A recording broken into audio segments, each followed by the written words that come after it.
Dimanche, on va rencontrer Bourg-en-Bresse et on va recevoir Albi dans la foulée. Il ne faut pas se tromper, là ce sont deux gros prétendants. Donc il faut qu'on prouve qu'on mérite d'aller jouer avec les quatre qui vont jouer les demi. Donc on se sentait un peu léger avec le conseil d'administration au niveau du sportif ces derniers temps. C'est pour ça qu'on fait appel à Yannick qui a vraiment une carrière qui a prouvé qu'il sait faire. Et à ce niveau-là et un niveau au-dessus. Donc j'ai rien vendu à Yannick pour l'an prochain, mais imaginons qu'on trébuche et qu'on passe, pourquoi pas. Oui. Donc on va tester un homme qui a un fort caractère, mais c'est ce qu'il nous faut, et qui va nous accompagner pour nous reprendre les petits auxquels je crois, et je crois depuis le début de la saison, sauf que j'ai des gars qui jouent certains à 60-70%, et il faut qu'ils jouent à 100% pour le maillot. Il y a peut-être un coup à jouer.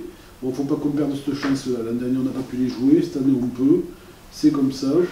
Allons-y gaiement, mais équipés. Le pourquoi de la venue de Yannick, qui a plein de pouvoir sur le montage de l'équipe. Il va coiffer les deux entraîneurs. Il sera au même niveau que Jean-Paul, qui, lui, Jean-Paul, gère l'administratif, le recrutement du club et le suivi de l'équipe 1 et 2. Et Yannick va regarder aussi si on a du potentiel chez les jeunes, pour qu'on puisse essayer de les faire, même s'il reste que 6 matchs, en faire ressortir quelques-uns, parce qu'on est un peu court en effectif, et il ne faudrait pas, je touche du bois, qu'on ait quelques blessés. Parce que là, on se met dans une phase un peu inquiétante. Yannick, un petit mot? Ouais, bon, ce que j'ai dit aux joueurs, c'est que pour moi, c'est un privilège d'entraîner Tarbes. Je suis là parce que je considère, je connais un peu l'équipe et je considère que je partage la vie président, ça peut trébucher dans le bon sens, ça peut tomber du bon côté et je crois dur comme fer à ça. Je crois qu'on peut aller chercher quelque chose avec cette équipe, ce potentiel. Donc voilà, moi je suis là. Pour l'instant, je ne peux rien dire de plus parce que c'est trop facile de parler sans avoir rien fait. Donc j'ai juste ça à dire et que je suis très motivé pour faire focus sur cette demi-finale à jouer et qui arrive, cette phase finale pour la section en Pro D2. Et pour le reste, je vous donne rendez-vous un peu plus tard, messieurs, pour faire un point un peu plus précis en ayant déjà travaillé concrètement avec le groupe.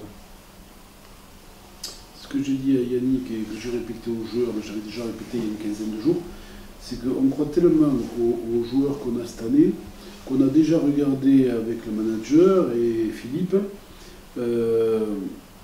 si jamais le cas se présentait, qui c'est qu'on conserverait l'année prochaine. Et je crois qu'on connaît un peu le niveau de Pro D2, comme on connaît maintenant le niveau de Fédéral d'élite, qui nous avait un peu étonné quand on est arrivé.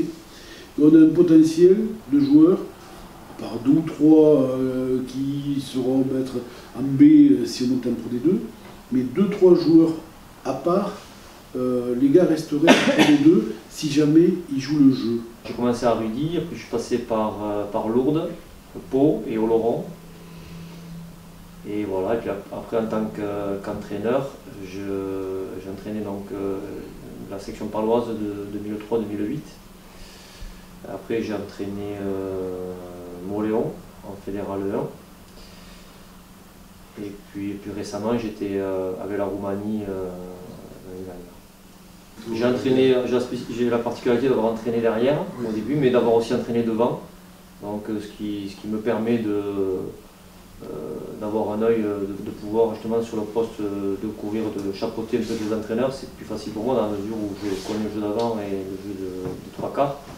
Voilà. J'ai eu l'expérience aussi d'avoir entraîné Pyrénées Rugby 7 sur du rugby à 7 mais aussi sur du rugby à 10, ce qui t'offre un peu plus aussi la connaissance de certaines spécificités rugbystiques. Donc voilà.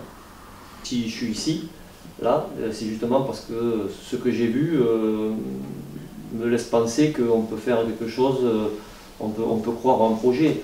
Sinon je ne serais pas là en train de vous dire que je suis venu motivé, qu'on peut en monter en Pro D2. Si je suis là, c'est parce que très sincèrement je le crois. Je crois qu'il y a la puissance nécessaire, il y a quelques compétences sur le terrain, il y a une harmonie qui n'est peut-être pas parfaite sur l'ensemble de l'équipe, mais en tout cas il y a quelques quelques points forts qui me laissent penser que ça peut suffire pour faire basculer les choses du bon côté. Si je viens avec le plein pouvoir, c'est pour essayer de faire les choses sans être en mode dictateur, mais juste essayer de le faire intelligemment mais avoir un regard surtout sur le projet de jeu, sur la conquête en touche, sur la mêlée, sur le jeu de trois quarts, les lancements. Voilà, j'ai la chance, en toute humilité, je dis ça, mais d'avoir par le passé pu développer quelques compétences sur le jeu d'avance, sur le trois quarts. Si je peux le mettre au service ici de l'équipe, je vais essayer pour tenter d'avoir la meilleure, la meilleure efficience possible sur l'ensemble du groupe, de l'équipe. Je vais accompagner l'équipe voilà, de façon extrême, si je puis dire, jusqu'à la fin de la saison. Et que j'ai envie de tout mettre en œuvre pour accompagner ce potentiel et réussir surtout.